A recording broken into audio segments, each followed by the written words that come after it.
Bonjour à tous, Célia Bordeaux de la Chambre d'agriculture des Pays de la Loire.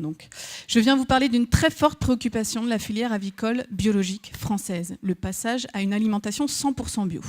Jusqu'à aujourd'hui, une dérogation permet l'introduction de 5% de matières premières conventionnelles dans les formules, des matières premières très riches en protéines et qui sont pour la plupart non accessibles aujourd'hui en agriculture biologique. Aussi, en 2018, le passage à une alimentation 100% bio risque d'impacter fortement les performances techniques, la compétitivité des filières, tout en augmentant la part de tourteaux de soja importés au détriment de l'utilisation de matières premières locales. Dans ce contexte et en recherche de solutions, le projet Avialim Bio a permis tout d'abord d'identifier puis de caractériser d'un point de vue chimique puis nutritionnel sur la base de bilan digestif un panel de matières premières.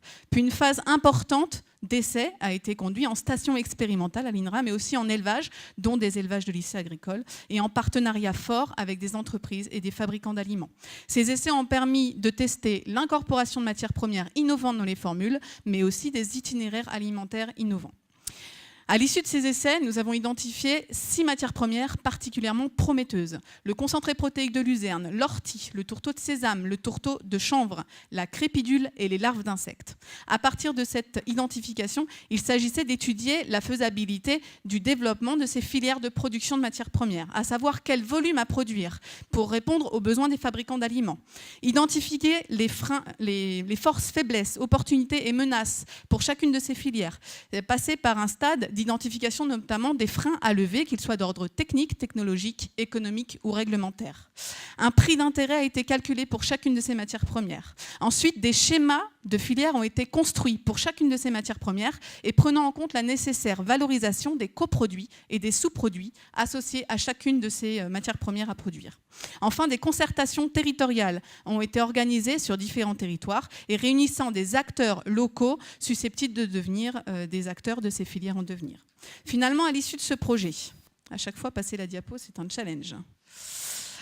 Finalement, à l'issue de ce projet, sont disponibles des rapports exhaustifs, aussi bien pour toutes les expérimentations zootechniques conduites que pour les filières qui ont été étudiées.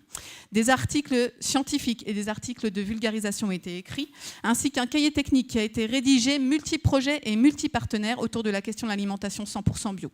Évidemment, un séminaire de restitution a été organisé en fin de projet, et ce n'est pas des moindres, après une grosse étape d'enquête et de prototypage, un outil web a été créé, un outil d'aide à la formulation pour les éleveurs qui sont en fabrication d'aliments à la ferme. Cet outil très pédagogique et d'ores et déjà fonctionnel intéresse aussi les conseillers agricoles et l'enseignement. Donc finalement, ce projet n'aura pas permis malheureusement d'identifier une solution miraculeuse pour répondre à la question de l'alimentation 100% bio. Mais nous avons pu identifier un panel de matières premières, une diversification de matières premières qui, associées les unes aux autres, peuvent constituer une partie de la solution. C'est un projet qui a été extrêmement riche, extrêmement enrichissant d'un point de vue technique, scientifique, mais aussi d'un point de vue partenarial. Et je tenais pour cela à remercier et le ministère, sans lequel ce projet n'aurait évidemment pas été, mais aussi l'ensemble des partenaires qui, par leur diversité, la recherche, les instituts, les entreprises, les fabricants d'aliments, les lycées agricoles, par leur diversité, leurs compétences, ont permis d'aboutir à de belles réalisations. Voilà, je vous remercie pour votre écoute.